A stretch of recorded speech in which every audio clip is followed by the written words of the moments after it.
Hey, welcome everybody. It is 7 o'clock time for Sci-Fi Distill. Welcome back, Mary Beth. How you doing? How are you? Finally got some nice weather. It's It's not raining hot. and it's No, warm. It's nice. almost It starting went to from feel like like summer. still winter to oh my god, it's so hot out. I know.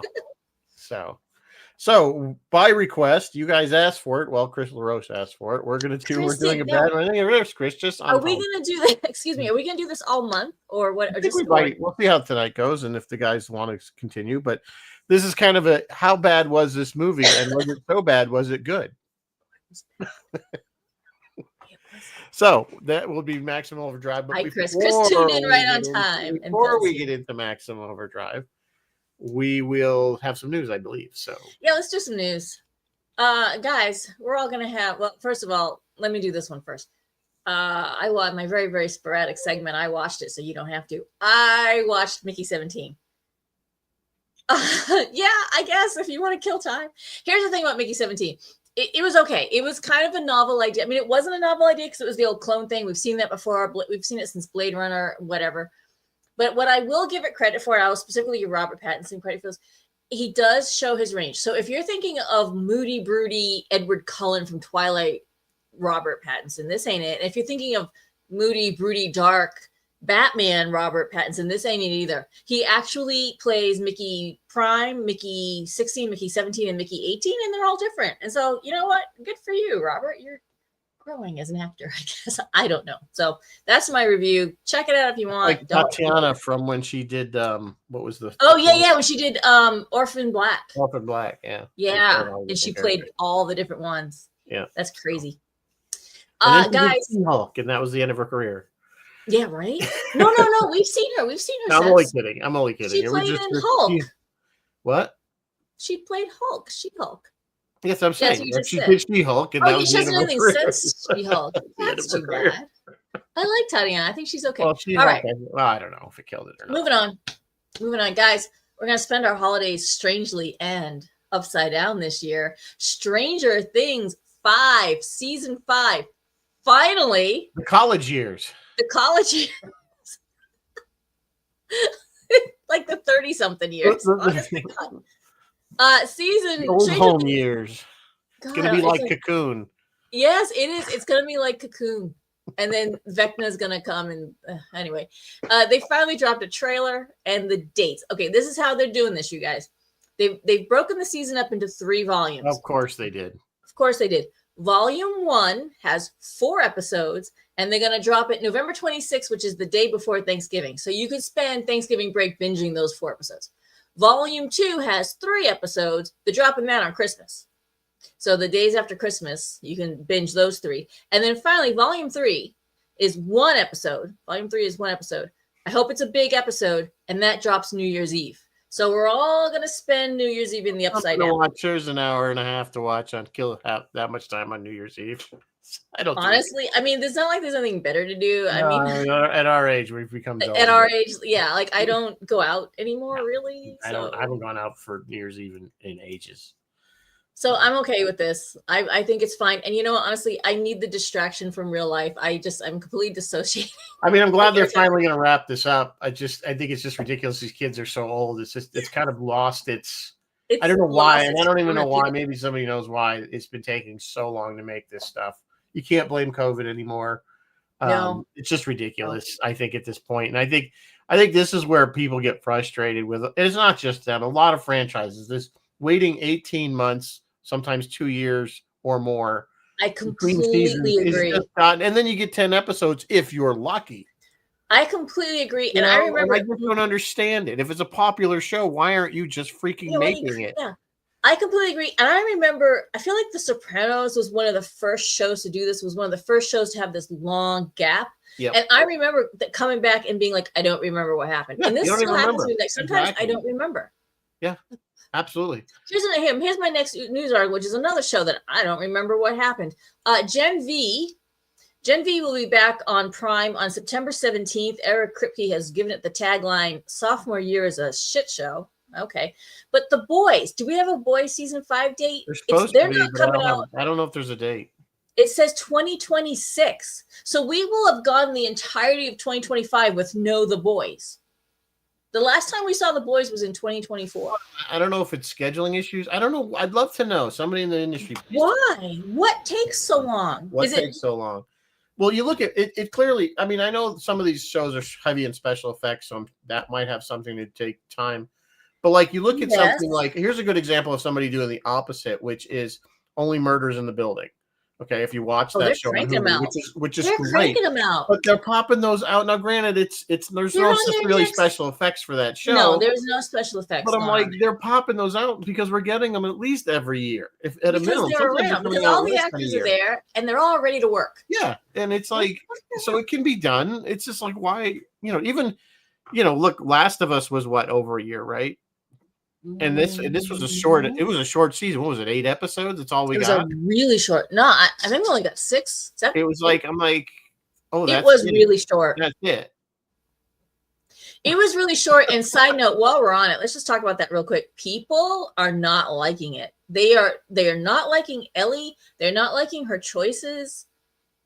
Which is I mean, I know. If you liked the game. Okay, so spoilers. Those of you who haven't watched it. Joel gets killed in like the 2nd episode. Yes, and a lot of people are pissed about that, but that's how it happened in the game. Yes. But then Ellie, what does she go and do? She goes after the people trying to kill him that killed him. With single-minded. Yeah, she's a little too focused. Railroad. So yeah, I don't know. I did not. A lot of critiques. There's been critiques about her acting. Yes, a lot of critiques, but I'm not going to critique that. Because I don't know anything about it. I'm just saying, I still liked it. I still enjoyed it. I still think it's probably one of the better shows still on TV. Not having played the game, so I didn't have that basis of any kind of expectation. I mean, yeah, I was pissed that Joel got killed, but I'm like, if they're trying to follow the story, then they should follow the story. I knew it followed the game, and I knew what happened in the game, so that didn't bother me. But I spent a lot of time going, "Girl, what are you doing?" Yeah, she made some really poor choices. Here's the thing: is I know, and I'm okay. Spoiler! Everybody, put your fingers in your ears. I know the game now focuses on Abby, so I think they've just killed Ellie. I don't know this yet. This is the finale. All you hear is a bang, and the screen goes black. I think they've just killed Abby, and now we're going to start season next with Abby. Yeah, I mean, that may be the case, but I think the whole point of the and I don't know, again, not having played the game, so don't jump on me, was that Ellie she was immune. She was immune, right? That was kind of the whole, that was the twist. So killing her is going to do a whole lot of bad. That's just, I don't really, yeah. Do you think that saved her? Do you think Abby knew that and it saved her? How would Abby know that? Oh, because her father. Yeah, Abby must have known why they were, Yeah, I don't know. They'd always explain like maybe somebody should have said the reason he killed everybody was because they were going to kill Abby or Ellie. That came out. I mean, that did come out. It did kind of, but anyway. Ellie probably understood that. Yeah, Ellie did, but I don't know. I don't want to. This is not really about. Anyway, the point is this show is catching all kinds of flack, and really, it's just following something that's already been established. So I do not know why it is catching so much. Yeah, because people didn't play the game. Not everybody did. A lot of people didn't. My last piece of news, and Rizzo, I want your opinion on this. The trailer for Guillermo, and actually, you know what? I'll drop the trailer in the chat. The trailer for Guillermo del Toro's Frankenstein is out. It does not look anything like the Frankenstein that we know. And Del Toro has said, this film has been on my mind since I was a child for 50 years. I've been trying to make it for 20 to 25 years. In fact, some people think I'm a little obsessed with Frankenstein. What he has done, this is the little official write up on this. It is set in 19th century Eastern Europe. The film follows a Dr. Pretorius, played by Christopher Waltz, who's always awesome. He must track down Frankenstein's monster, the actual monster, long believed to have died in a fire 40 years earlier, in order to carry on the forbidden experiments begun by Dr. Victor Frankenstein. This thing debuts on Netflix this November. Rizzo, what do you think? How do you feel? I wish you had said something to me earlier so I could have watched the trailer. I'm sorry. Let me drop it.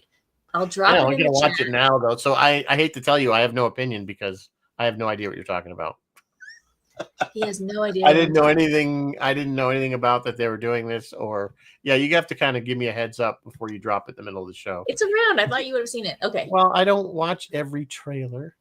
I didn't see this one at all. So you know how the algorithm works. Depends on what you've been watching or looking Fair at. point. So, and I really Fair. don't watch a lot of. I watch a lot of Critical Drinker just because I find Oh yeah, he's around. Yeah, just because he hates everything. So that's he hates everything. Yeah, he's but he makes some very very valid points.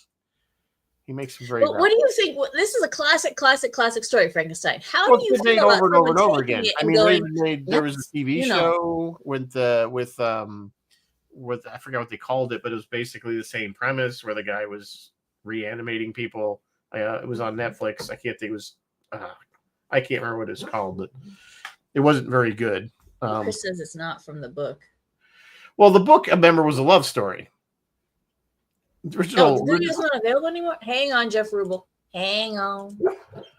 The original book that Mary Shelley wrote was really not meant to be a horror book. It was supposed to be like a love story.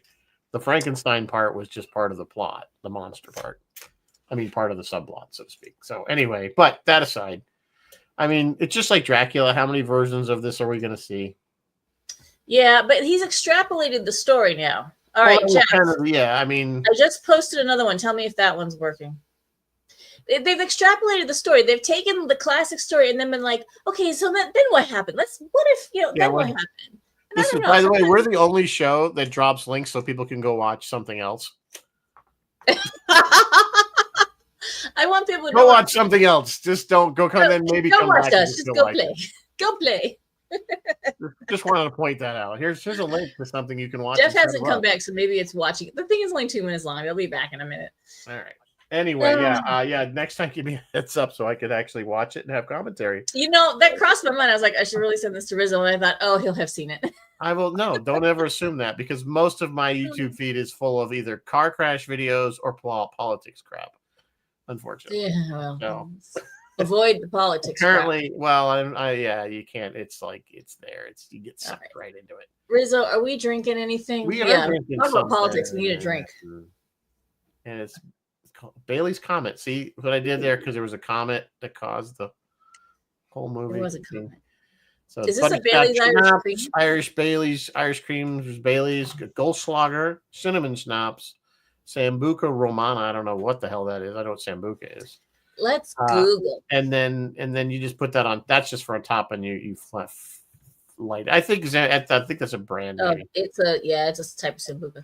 Yeah. So anyway, it could be good. I enjoy me some butterscotch schnapps. I really do, and I do enjoy me some Baileys. So it sounds it could be good. Anyway, there it is. So, Jeff Rubel, did you come back? Did you check that link? It is on the Facebook page if you want to think. So anyway, what else is that? So that was the news. We had some people die recently that we probably should mention. Yeah, we lost Loretta Swit. I thought about talking about her. It was just one of them. There was who else died? The guy from Space 1999. That's what Roy's going to talk about. Yeah, he died as well. Yep, one of the guys from Space 1999. So anyway, those are, we lose some more, but it's the problem when people age out. These actors aren't getting any younger. Neither are we. No, neither are we. So. Neither are we. Chris says his YouTube is old movies and novelty songs.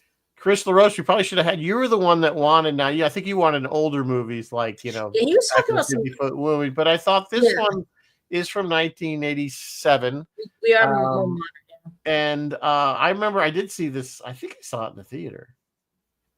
Might have. I don't remember. You saw this in the theater? I guess I may have.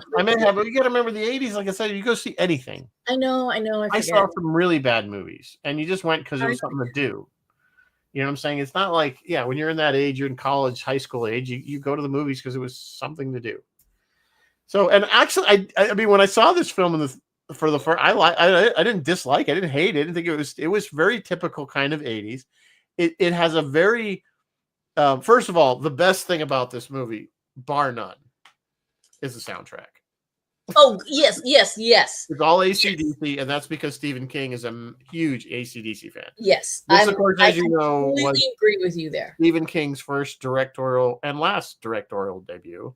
the rumor is that even he says he was coked out the whole time.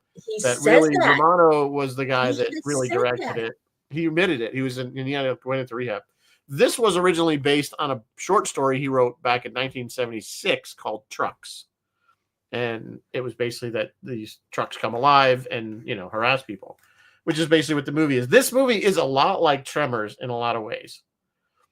It just doesn't. When you think about it, we have some monsters that are keeping people kind of cooped up in a specific area. Circling around. Yeah. So it is a very, very similar plot.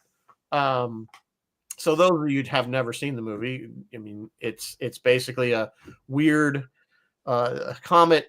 The Earth is passing through the tail of a comet for like 8 days, and we assume that causes the machines of the world to become sentient and alive. And the thing is that I thought what the bigger plot hole was, aside from the fact you get past, was that some things came alive and other things didn't.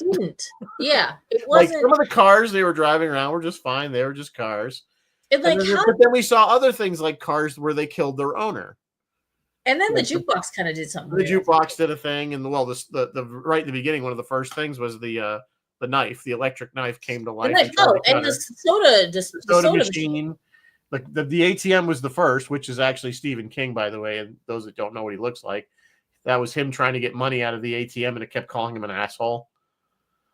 And he's like, "Honey, the machine's calling me an asshole." Yeah, that was Stephen King. That's Stephen King.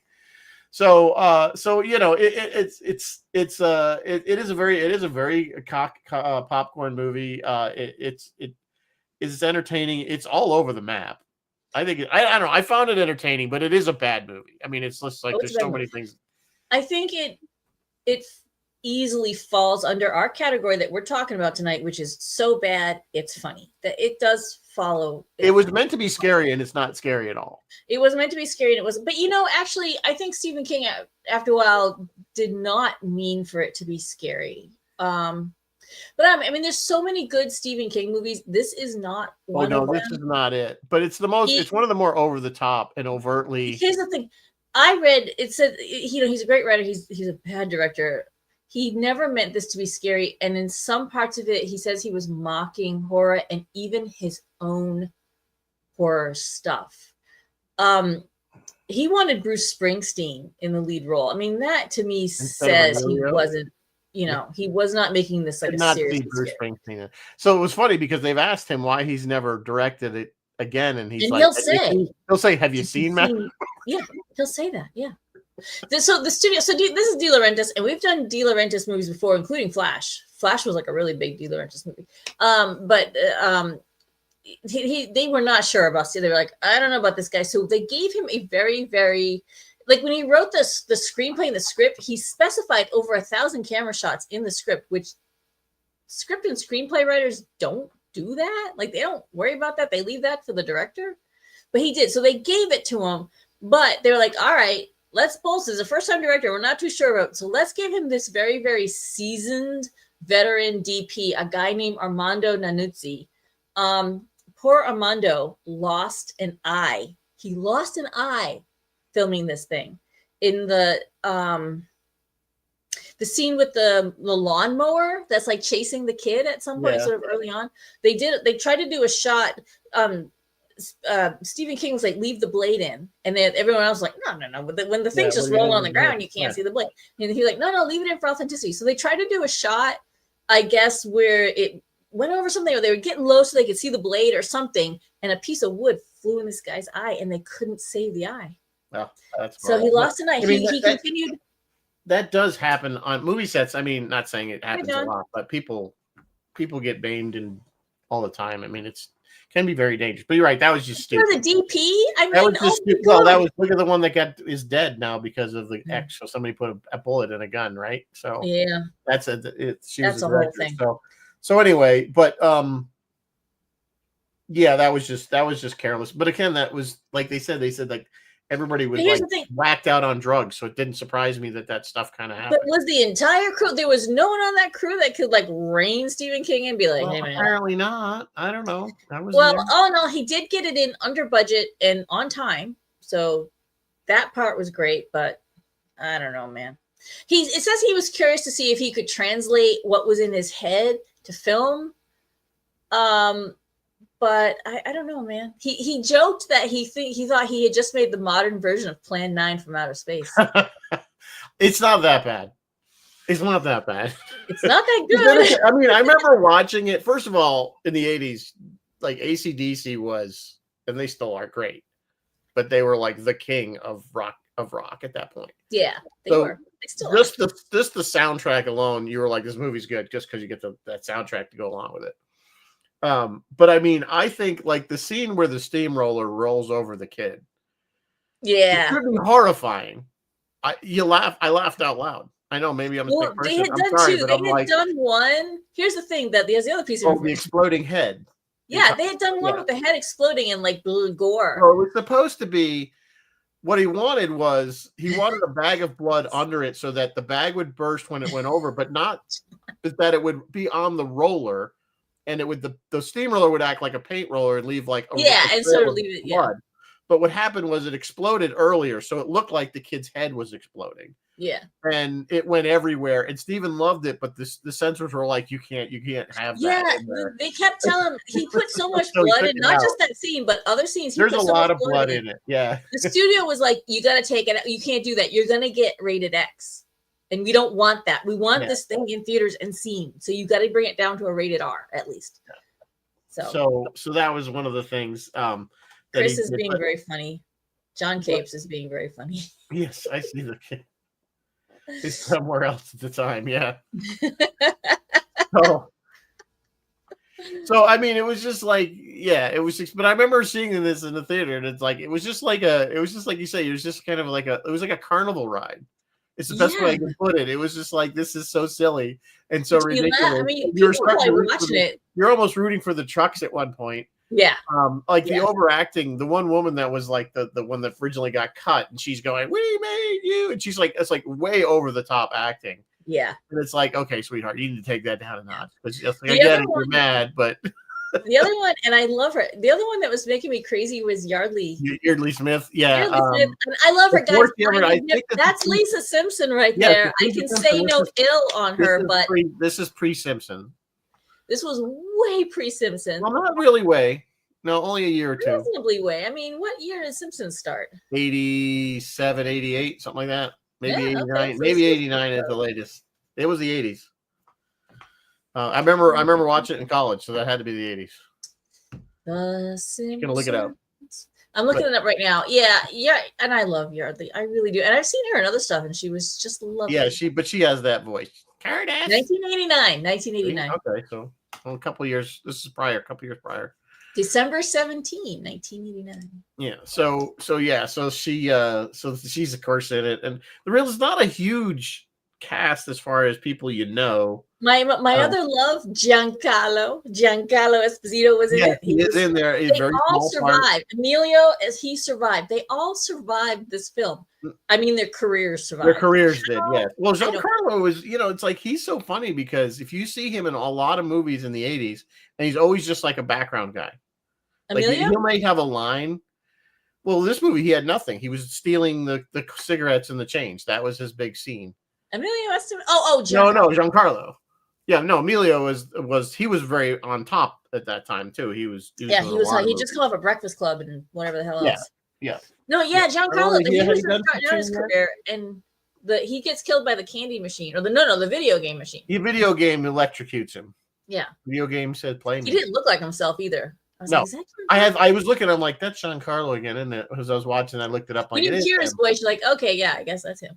Yeah, he doesn't say much though. But that was like if you watch the movies, like he was like in Trading Places, and he was just one of the guys in the prison, just standing. He was like an extra guy. That's Hollywood. You have to stay at it for 20 years before. Yeah, and then all of a sudden, well, even the guy that was the truck driver of the what I call the Goblin truck, the one that was kind of the whole evil truck.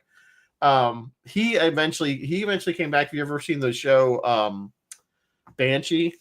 It was on HBO series. It was the lead was the guy that now plays Homelander.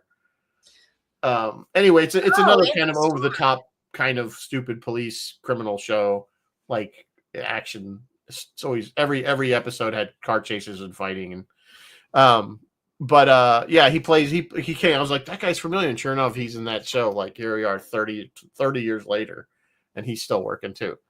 So Bill said it sounds like Spielberg's Duel if it was on LSD. No, it wasn't quite Duel-esque. No, Duel was far better than this. Duel was better. It was like Tremors. Yeah, I think it was, to me, the closest was a bad version of Tremors. Like Tremors again wasn't scary. It was kind of fun in a way. You know what I'm saying? It had a funness, and I think this movie had that. It was just too over the top all the time. Like everything was happened. Yeah. You know, it was just kind of funny. Oh, how convenient that the guy that runs the truck stop also has a small arsenal in his basement. He's also an arms dealer. But they didn't leverage that. If they had all those rockets, why didn't they just go out there and just blow the crap out of every truck there? King didn't know movie making yet. He could write, but he just there needed to be a little scene, a little Chekhov's gun scene, where someone goes in the basement for something, looks around and goes, "What the hell?" And then later on, you find out is the owner comes out with the law rocket and shoots the truck. Yes, and they're like, "Where the hell did you get that?" Then they go down the basement. Yeah, it's like a law rocket or something. I don't know. It's not really a bazooka, but it's a shoulder fired rocket. That's all. Yeah, shoulder fired. Yeah. So if you have a whole bunch of those, which clearly they had plenty of ammunition, I don't know why they didn't go out there with all this heavy armory and just blow the crap out of all the trucks while they were just. You know who was actually really good in this movie and went on to have a reasonably good career? The little kid. Oh yeah, the one on the bike. Yeah, he went on. He wasn't. Look at his IMDb. He's done a ton of stuff. Super famous, but he was still working up into the early 2000s, I think. Hologram. His name was Hologram, and he's like hologram. Yeah. Hologram. His name is Hologram. I'm rooting for him because he was like the whole time from the baseball scene. You know, that's where he was at when the coach starts getting killed by the cans, which starts out funny because it gets him in the crotch first, but then he hits him in the head and.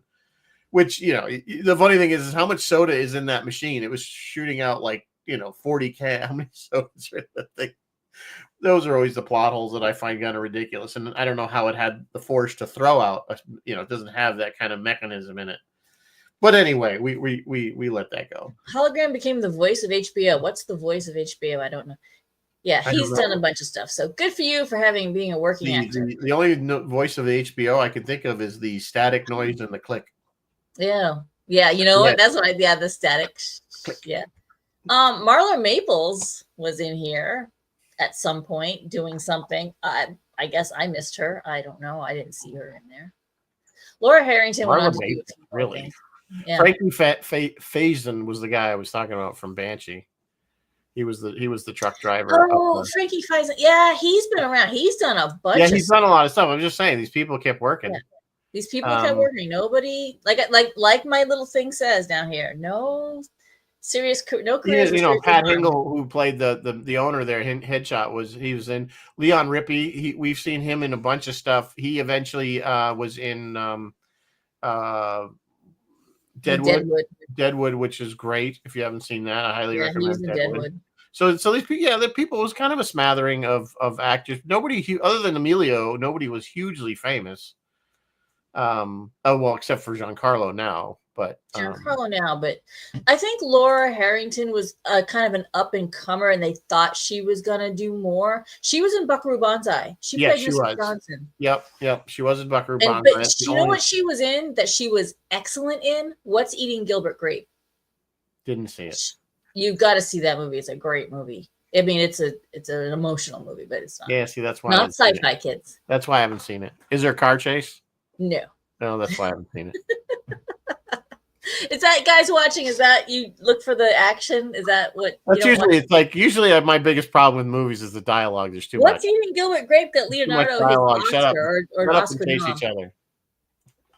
No, that's not true. I do like some movies that are of that ilk. I just hadn't seen that one. So I think the only one I was I got was it in the 90s? I guess that movie came out was Is This As Good as It Gets with Nicholson, and then it was a great, which was the only. I think I went to see that in the theater. We had no idea. I didn't realize it was supposed to be kind of a chick flick, but what a great movie! If you've ever never seen it, Nicholson steals the show by far. Well, yeah. I mean, but it's just like that and human between his interactions between him and Gooding Jr. there, are just hysterical. I mean, it's just so over the top and funny. So So see, I do see those movies. It's not like I don't. Well, may I recommend What's Eating Gilbert Grape? It's That's Johnny Depp. Johnny Depp and Leonardo Okay, DiCaprio. okay, I am familiar with it, but see, like people tell me, and I know they're all going to go hide because I've seen this, but I've never seen Dead Poet Society either. Oh well, yeah, that one that might be worth watching too. Yeah, so, but that's a good one. What are you going to do? I can't watch everything, but you can watch a lot, and apparently we do because I did watch the other day. I watched one of my favorite movies of all time, which I've talked about, and I know nobody else has ever seen this, which was Let It Ride. Oh, I've seen Let It Ride. Have you? Because you recommended it, so I watched it. And did you like it? Dreyfus, right? It's Dreyfus. Yeah, it was, yeah. Was that not a great movie or what? It was fun. It was fun. I just love it. There's so many good lines in it, and it's fun, and it's a feel good movie for sure. Yeah. Terry Garr. Leonardo looks 12 in Gilbert Grape. He does. He looks. He's very young in Gilbert Grape. That wasn't actually his first thing. It was one of the Johnny Depp or. No, Johnny Depp looks young too, but no. Johnny Depp goes all the way back to 21 Jump Street. That was the first thing we ever saw him in, as far as I know.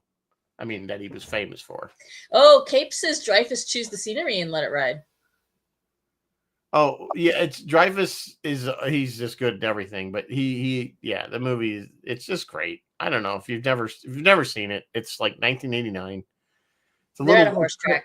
You're at a horse track for the whole thing. It's a feel good movie. It's fun. It's hysterical. I think it's funny. They win some money. They lose some money. It's like So he wins the girl. He loses the girl. God likes me. He really, really likes me. That's my favorite.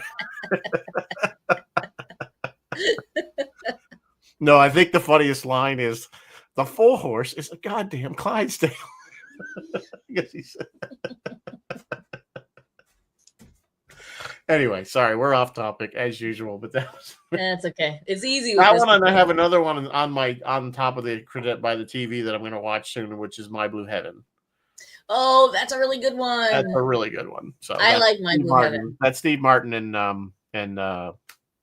you know who I like? You know which one I like Steve Martin in? Dirty Rotten Scoundrels. Yeah, that one's good. I think this is better actually. I think it's better than this. You think My Blue Heaven? I think Dirty Rotten Scoundrels is better than My Blue Heaven. No, I disagree. Yeah. It's funny, but I think this is a better movie. I think it's one. Actually, I think My Blue Heaven is like one of Steve's best, funniest movies in my opinion. But Steve I like Steve. He's okay. Yeah, I mean, I like The Jerk, which nobody liked, so it was not very funny. But I think it had merit. It was very Steve Martin. I mean, I'm enjoying him now in Only Murders, so I guess. Oh yeah, well he's great. And that's another one. I mean, him and Martin Short. You put him and Martin Short together, which are their friends anyway, so they have that. Yeah, they're already friends. Yeah, but like I don't know why, but I don't know. Martin Short, he was hot and cold for me, but now I see him in Only Murders and I love him. I just absolutely love him. I've always been a fan of him. I mean, I think ever since when he was back on Saturday Night Live doing, what was the guy he used to do?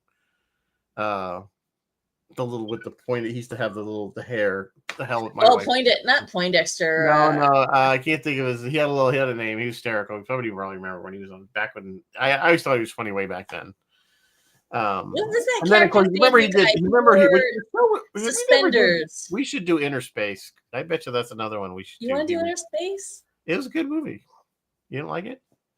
Okay, we'll do Inner Space. No, I'm just saying. I was just thinking because that was funny, and I thought that, and because you know who else is in that is from Star Trek, All Roads, is the Doctor from Voyager. Oh, he's in everything though. Yeah, but Robert he plays the Middle Eastern guy that wanted to be a cowboy. Yeah. So yeah, that was Robert Picardo. There's some pretty good interviews of him in that about that movie of all that, because how they had to do the makeup changes and stuff. And okay, wait. Hola Pablo from Mexico says Dirty Rotten Scoundrels is the best. Well, it's not a bad. I didn't say it was a bad movie. I just think I like My Blue Heaven better. That's my personal choice. I you know what? Maybe I need to rewatch My Blue Heaven. It's been a hot minute since I've seen it. So yeah, I mean, I have it on Blu-ray because I started buying likes Inner Space. Because I mean, like I don't know if this just came out. John is saying, John, you mean Robert Picardo played an awesome? Yes, Robert Picardo. Wait, I can't see that. The Last Starfighter. 4K. Oh, I love that movie. HD edition. Phil Merkel, where are you? I sent a picture of that to Phil. I don't know. He probably has it. Okay. So, Yeah, so That's that's Phil's another favorite classic movie, that which we've done on this show a while which back. we've done Which on we the did show. with Phil. We did that with Phil way back years ago. That is a great movie. I don't realize, that's one of those movies, and I know we're off topic. Hello, welcome to the show. That's one of those movies that I didn't appreciate, or I appreciate more and more. Like every time you kind of go back to it, You love it you don't more and realize more. how good it was. Like They I have loved to it from the beginning, but every time I watch it, Yeah. it's like this was such a good movie. Yeah. So I really hope that if they do a sequel, that they do it justice and they do it well and they don't F it up. Wait. John Capes has just dropped a bit of knowledge on us that I need to know more. Picardo used his inside jaw prosthetic from The Howling on an episode of Voyager when the Doctor was evil. Tell me more, John Capes. I don't know. Yeah, I don't know. I'm not remembering how he looked. I don't remember the episode. Of course, I'm not a huge Voyager fan, and if you are, I apologize, but I'm just not. John, can you find the episode for us? Made his lower jaw jut out, so kind of that way. So, there's not a lot of trivia for this film. No, there's not a lot. There was a few things I was gonna talk about. Where did I? Did you notice it was $9 for 15 gallons? I was like, how I long for those days. One thing I noticed too, like every time they showed diesel, it was like looked like old motor oil. I'm like, diesel fuel. If you put it like diesel fuel, like a jar of diesel fuel and a jar of gasoline next to each other, you probably, without smelling them, they're clear liquids. You know what I'm saying? Yeah. It's like, I don't know why they kept making diesel fuel look like motor oil. Yeah, I don't know either. So this thing was shot at the same time in the same place as Blue Velvet, which was an Oscar winner. Both were produced by De Laurentiis, and apparently the casts hung out together. I would like to have seen that because there are no two movies that are more polar opposites as these two. Whatever. This thing currently, when I looked it up yesterday, it had a 14% on Rotten Tomatoes. That's low, kids. That's really See, I think people are watching it with modern eyes. I think that's what the problem is. I mean, I don't know, watching it, maybe because I was in 1987, I was 20 years old. And it's very 80s, first of all. It is very 80s. It's just over the top silly. And I think that's what I enjoyed about it back then. I mean, I actually, if you had asked me in 1987 after I watched this movie, if I thought I would have said it was a good movie. You know what I'm saying? I can see why people think it's a bad movie because it's just full of plot holes. It's just over the top. But I'm like, you don't watch it for the serious. It's not serious sci-fi. No, it's not serious. And honestly, most horror isn't. Like most horror has an element of unseriousness to it. Do you know what I mean? Like it's. Yeah, I mean, the thing is that what I thought was even ridiculous was at the very end, they give you this synopsis of what actually happened. The joke was this Russian satellite blows up a flying saucer. That was actually, it was supposed to be a weather satellite, but it was armed with nuclear missiles. Yeah, and it shot down this UFO because that was Emilio's. Remember, that was his. Thanks, theory. John. He had this theory that maybe it's aliens. If you soften us up and and take over the planet. And basically, what are they implying? That their own technology for making the machines come alive backfired on them and caused this satellite to blow them up. That was the weirdest little tag. It wasn't necessary. It's a weird afterthought. We didn't need to know why the trucks were doing it. We all assumed that because they made a very good point to say that it was going to be in the tail of this comet for 8 days. Whoops. So we assume that at the end of the 8 days, the trucks and everything were going to stop. So, I mean, even the scene, one of the early scenes on the drawbridge was ridiculous because the one truck, as soon as the bridge started going up, why was he sitting there stopped? Yeah, why was he straddling? Like, why did he just start going over the other side? Like, why didn't he? As soon as it started to go up, I would have took off.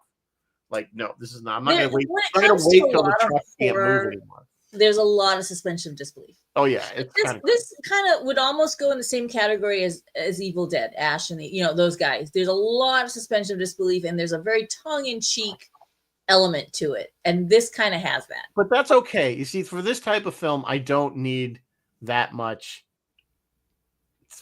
accuracy as far as or believability. It's just you're just taking this stupid story. Okay, the trucks come alive, and machinery comes alive, and it's attacking humanity because it was we don't know why. They're mad at us for enslaving them, I guess. So does that imply that the machines have been sentient all along? They just couldn't do their own thing, or that they, whatever reason that the aliens were causing them to be evil? Yeah. But what killed me is during the whole movie, you could see the bones of Stephen King's writing. Like you could clearly see, because a bunch of humans holed up somewhere. That's a trope of his. He uses that a couple times. Of course, now they've all gone right out of my head. There's a bunch of them. Like you could see things that Stephen King tends to do in his writing, and you could see it. And the whole time I was like, this could be so much better. This could be so much better. Yeah, it could have been. Yeah. Probably, but I mean, the premise was I think it could have been, but by the way, trivia, there was a remake of this movie in 1997. Yes, there was. It was a TV movie. And nobody even knew it because it was actually worse than. Well, they called it Trucks. First of all, they called it Trucks. They called it, I think they called it Trucks, but they so it wasn't the same name, which is Trucks was the original story name for the original short story. But yeah, but it was so bad that nobody even paid no. It was worse than this film, if you could believe it. Yeah, luckily it was just made for TV, so whatever. It was really bad. Why they even thought to remake it, I don't know. Maybe they thought they could improve upon it. I mean, like I said, the highlights of this movie are certainly the soundtrack. And as I know, that was in there because Stephen King was a huge AC/DC fan. You know what? And being really, really honest, even the truck, let's face it, the truck with the goblin face. It's and that's, to me, isn't that Green Goblin? Like it is. Spider-Man? It is. It's Green Goblin, straight out of Spider-Man. Spider-Man, right? Okay. So here's the thing. But even Emilio Estevez, he was just literally coming right off of Breakfast Club and St. Elmo's Fire. Those are two classic teen movies. Those are excellent movies. He was excellent in them. And then seeing him in this, even that was a bit of a what's happening? I don't know. Well, it was a check. Yeah, but also with Stephen King, he said Stephen King was on a high there too, because literally, no pun intended.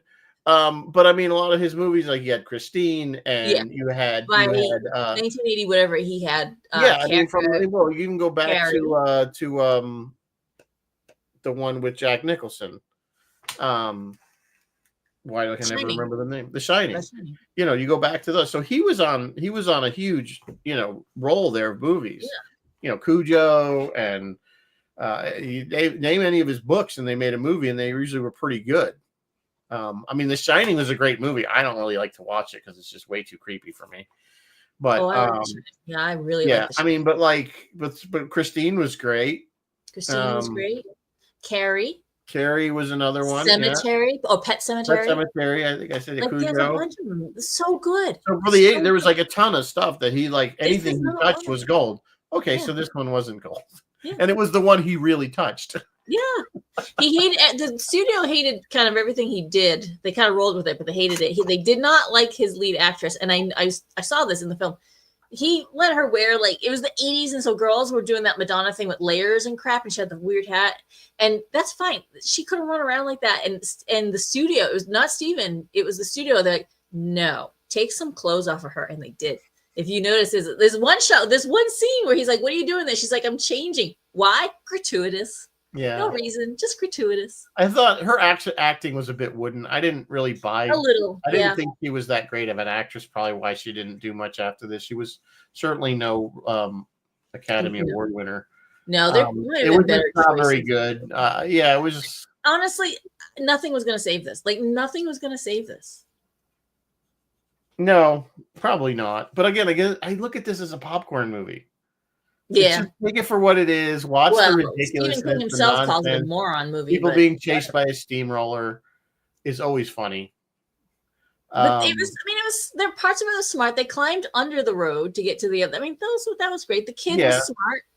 The kid was okay. I'm just saying, if you had this arsenal in the basement, don't you think you'd start? Why didn't you just take out anything that came near you? Yeah. They clearly one shot. Why didn't they destroy the fuel pumps? I mean, I guess that would have been a really big explosion, and they all would have had to go somewhere else to get fuel. They could have done Why that. did they even service that? Why did they fuel the trucks up because again? he explained that. He did explain himself why. He goes, if the trucks come into here, they'll crash through the floor and end up in the basement. So they can't. But he said that little cart with the M60 on it, he could come right in and just keep shooting them. And you know what I'm saying? They felt he was like, they're just going to come kill us. If we don't do what they say, they're going to kill us. One truck would crash through the floor, and then that would be it. But I'm saying, then where are they going to go? They're going to be out in the open where the trucks. Oh, they'd have to run, is what you're saying. Oh, yeah. And then the machine gun would. Okay. The machine gun thing could go right inside also without crashing through the floor and wipe them out, which it pretty much killed half of them just when it got there, right? Like a whole bunch of them got wiped out. Yeah. So that was the explanation for him running the pumps to keep them going. And then, of course, I thought it was funny when they run out of fuel and then the fuel truck pulls up. Yeah, the fuel truck pulls up. More and then there was the scene with the airplane just flying itself, and it chases. And then it crashes into the bus. You see it taking out of the bus. Then you see it like in a bus. I'm like, what happened? Oh, hey, there's Ken. But then here's the thing. So they decide to go to the water for safety, but like, wouldn't a boat technically count as a vehicle? Like, how would they it didn't have a motor. It didn't have a motor. It didn't have any kind of engine. Okay, it was just pulleys and. You're right. I mean, there was a stretch because there was a ton of boats there. Why didn't the other boats try to go get them while the other boats just sitting there? Other boats didn't try to stop them from leaving. Plus, they were using the motor to get out of the. I don't know if you noticed at first. They clearly were under, like most sailboats have a small gas engine. Yeah, a little putt-putt to maneuver out of the harbor, which they were clearly using. But not enough people, they could have paddled.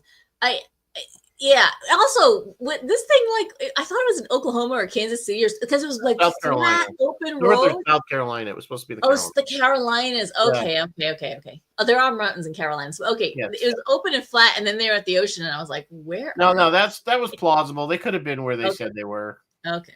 There was an Ontario plate at one point, which is kind of out of place, but was there? Yeah, but that's not unheard of. Actually, that's not out of place because back in the day, the Canadian snowbirds all have houses in Florida, and they all go down, so they'd be going so it's plausible. It's plausible. Very plausible. That's what. Yeah. The truck did survive. Actually, it was a guy bought it years after the movie. Restored it or something, and he brought it up to somewhere up north, and it was at a video store or something for years as part of their out back or something. He restored the goblin head. The goblin? Yeah. Because you want to look out your back window and see that staring at you every day. I thought that was one of the funnier parts of the movie, that there's this truck, of course, which just happened to happen. I was looking at the truck.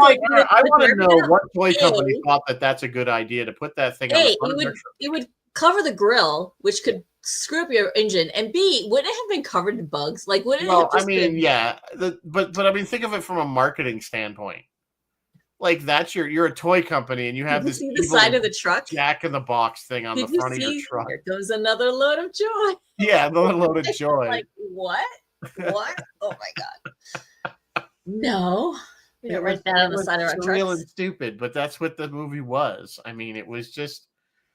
I feel like we don't go to the movies, and there's not movies like these anymore because people just don't go to the movies for the sake of going to the movies. Well, so we don't, and now it's like everything. I think Roy just did his show on big summer blockbusters, right? And we don't really see that. They try, but I mean, when was the last time you got really whipped up? I got to go see this movie. It's going to be so cool. Deadpool, the Wolverine was, but before that. Oh yeah, there's long stretches. Like long stretches between that, right? Yeah. Whereas like in the 70s and 80s, it was like to go to the movies was the thing to do. You didn't want to sit home and watch television because the TVs were. You're lucky if you had a 25-inch TV in color. We didn't do that. Forget about cable, and you had and it was all on a little tiny 4-inch speaker. You know what I'm saying? So like to go to the movies, not only was it something you did with your friends, it was a place to go. So you really almost didn't care what you were going to see. Yeah. It was just going to see, you were going to do something. So we'd see a lot of these movies, and there was a lot of bad movies in the 80s. We could spend a year just on bad movies from the 80s. Kent says Cocaine Bear. Yeah, we absolutely. But I mean, there was like a whole string of like after the Abyss or around the time of the Abyss, we had other movies that tried to do underwater horror. Yep. Deep Star 6, Leviathan. That's the thing. Hollywood really bad, but I went and saw them in the theater because it was something to do. Yeah, well, yeah.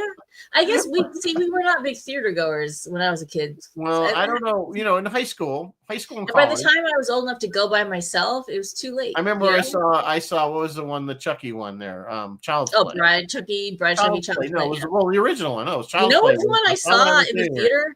Gremlins, of all things. Gremlins. Okay, here's another one that I've actually never actually seen.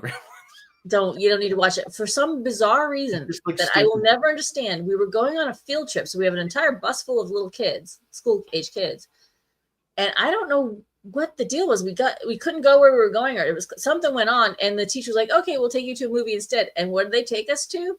Gremlins. Yeah, I guess that was scary. I don't know. I mean, I guess for little kids. It was for me because I was really naive and protected and didn't go to these kinds of movies. Yeah, I can tell you exactly what movies I saw.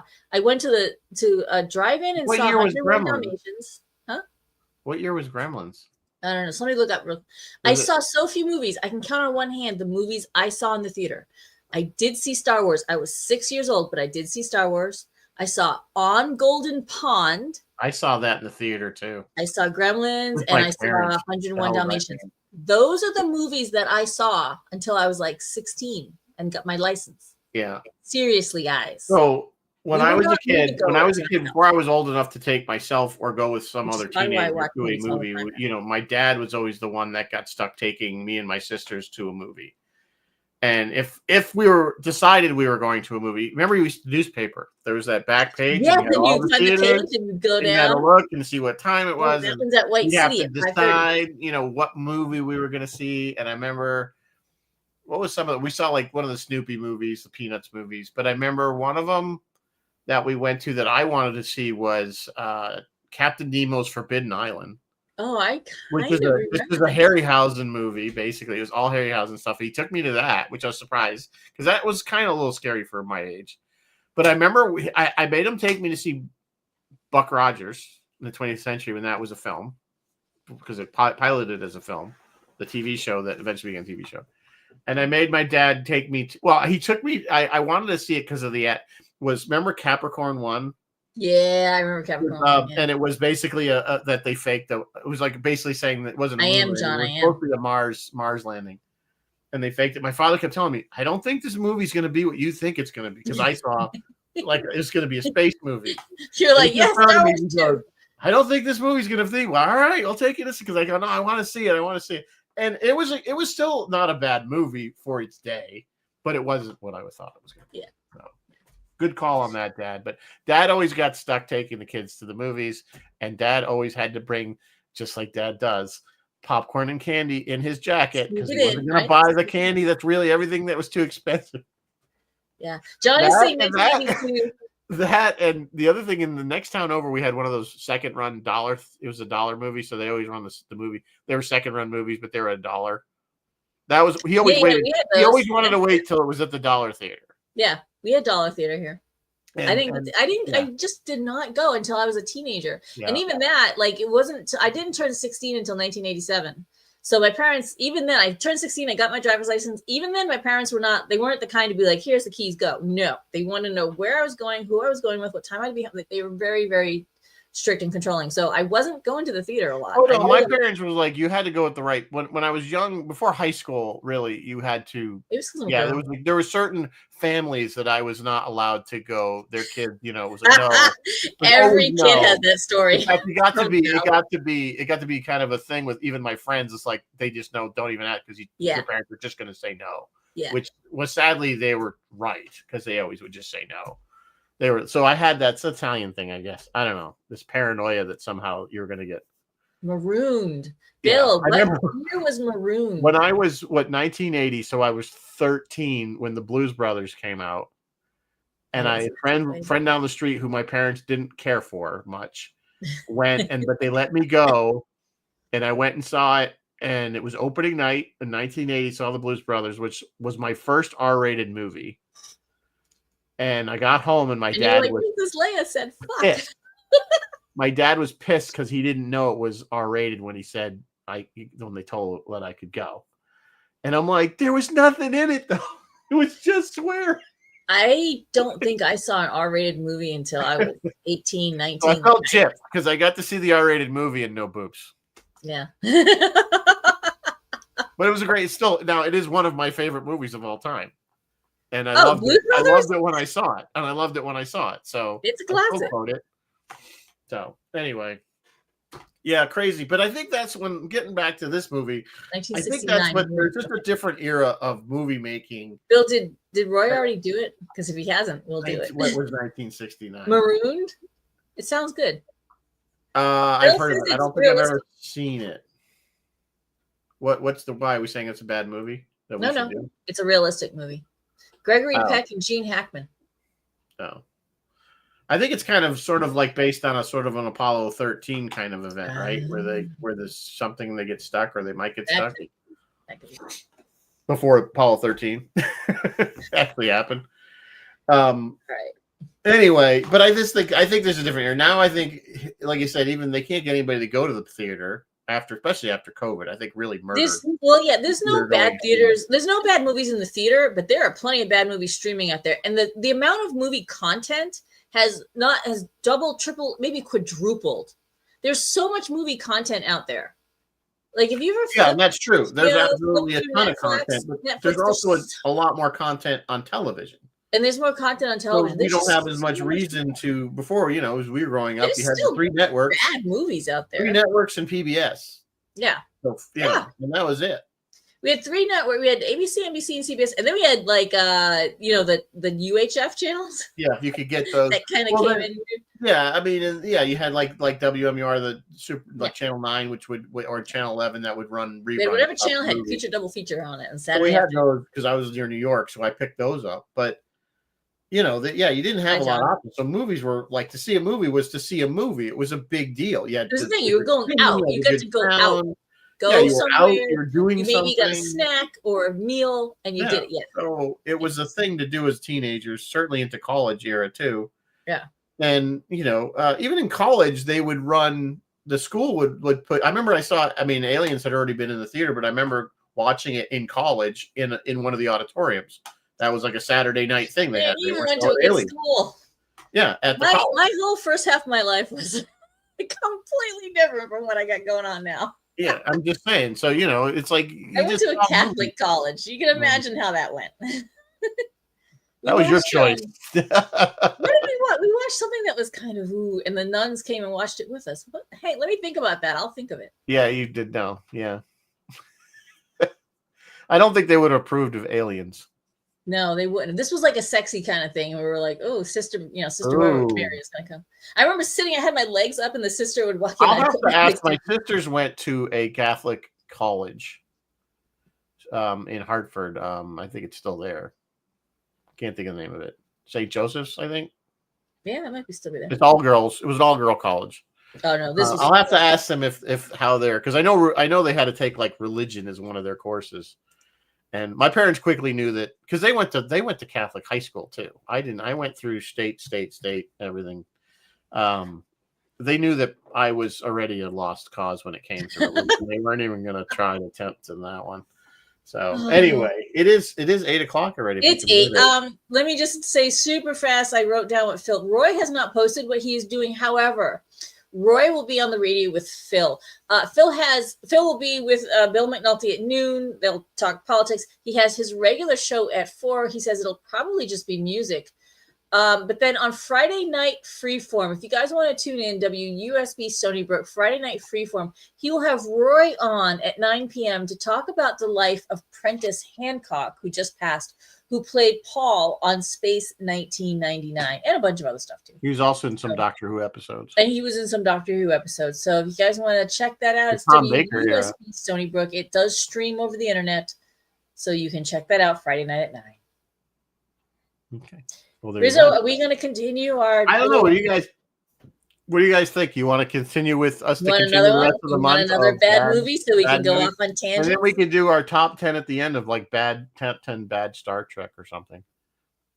Oh yeah, top 10 bad Star Trek. That would be awesome. That'd be well. It's all going to be. It's going to be all Discovery. I know. Well, no, you're going to pick all Voyager, Discovery. Voyager, Discovery. No. We might want to limit to. No. There's some on there that I think stink, but that are in TNG and DS9 and TOS. So I think we could put. So what do you guys think? You want to do Battle Beyond the Stars? Yeah, that's kind of bad. That would be a bad one. That's not a bad suggestion, Chris. We might have to do that. You're familiar with that's with John Boy.